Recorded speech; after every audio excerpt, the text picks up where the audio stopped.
নমস্কার বন্ধুরা, আপনি কি নতুন ভোটার হিসাবে নাম তুলতে যাচ্ছেন অথবা অন্য রাজ্য থেকে আসা ভোটার লিস্ট নাম যোগ করতে চান?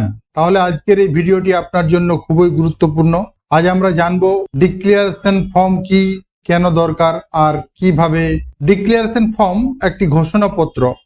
এই ফর্মে আপনি সরকারকে জানান আপনি অন্য কোনো দেশের নাগরিক নন, আপনার নাম অন্য কোনো ভোটার লিস্টে নেই, আপনি যে তথ্য দিচ্ছেন তা সম্পূর্ণ সত্যি। এই ফর্ম সাধারণত ফর্ম 6 বা ফর্ম 1 এর সঙ্গে জমা দিতে হয়। আপনি নতুন ভোটার হিসেবে আবেদন করছেন অথবা আপনি অন্য রাজ্য থেকে এসে ভোটার লিস্টে নাম তুলছেন, আপনার নাম আগে অন্য জায়গায় ভোটার লিস্টে আছে, অথবা হিয়ারিং এর সময়ও এই ফর্মটা আপনার দরকার হতে পারে। এবার চলে আসি, আমরা দেখে নিই ফর্মটা কিভাবে ফিল আপ করবো। সব থেকে উপরে দেখুন অ্যাপ্লিকেন্টের নেম আছে, এখানে অ্যাপ্লিকেন্টের নেম লিখবেন, তারপর মোবাইল নাম্বার আর তার নিচের ঘরটাতে অ্যাড্রেস। সম্পূর্ণ এই লাইনটা ইউজ করবেন অ্যাড্রেসের জন্য।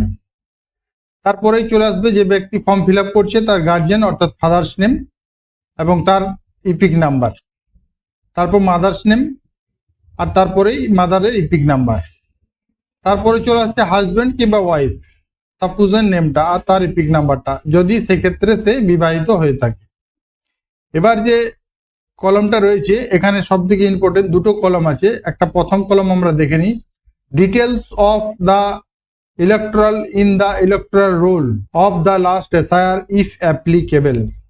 যে ব্যক্তি ফর্মটা ফিল আপ করছেন তার যদি লাস্ট এসআইআর অর্থাৎ 2002 এ যদি নাম আছে, ধরুন আপনি শিফট করছেন 8 নম্বর ফর্ম ভরে, তাহলে আপনাকে এই ফর্মটা ফিল আপ করার সময় আপনি যদি 2002 এর নাম থাকে আপনার, তাহলে আপনাকে এখানে প্রত্যেকটা ঘর electoral name, epic number, relatives name অর্থাৎ যে রিলেটিভস নেম আছে গার্জিয়ান, এখানে গার্জিয়ানের সাথে রিলেশন এবং ডিস্ট্রিক্ট, স্টেট, বিধানসভার নাম্বার, পার্ট নাম্বার এবং সিরিয়াল নাম্বার। এই জায়গাটা আপনার টোটালি যদি আপনার লাস্ট এসআইআর অর্থাৎ 2002 এ যদি আপনার নাম থাকে তাহলে আপনি এটাকে ফিল আপ করবেন। এবার চলে আসি আমরা রাইট সাইডে। আমার মনে হয় এই জায়গাটাই বেশি ফিল আপ করতে হবে বা চিন্তার বিষয়।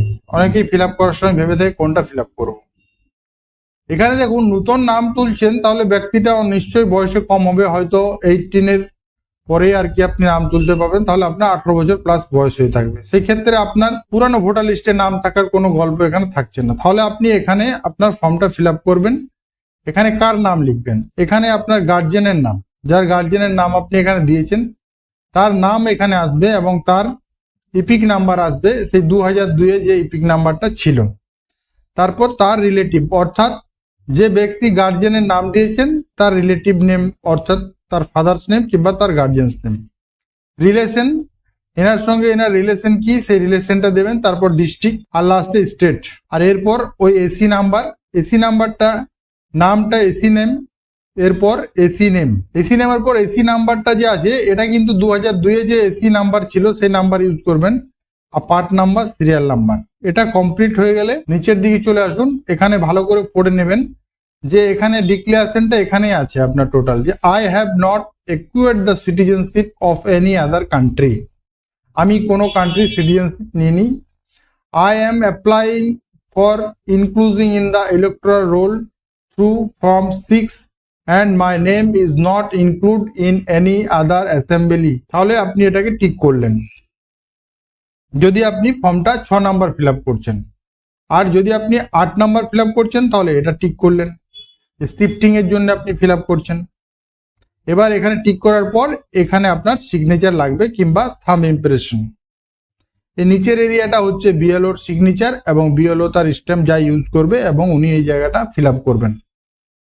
আশা করি ফর্মটা ফিল আপ করতে আর কোনো অসুবিধা হবে না। যদি ভিডিওটা ভালো লেগে থাকে একটা লাইক দেবেন, সাবস্ক্রাইব করবেন এবং অপরকে শেয়ার করবেন। ধন্যবাদ।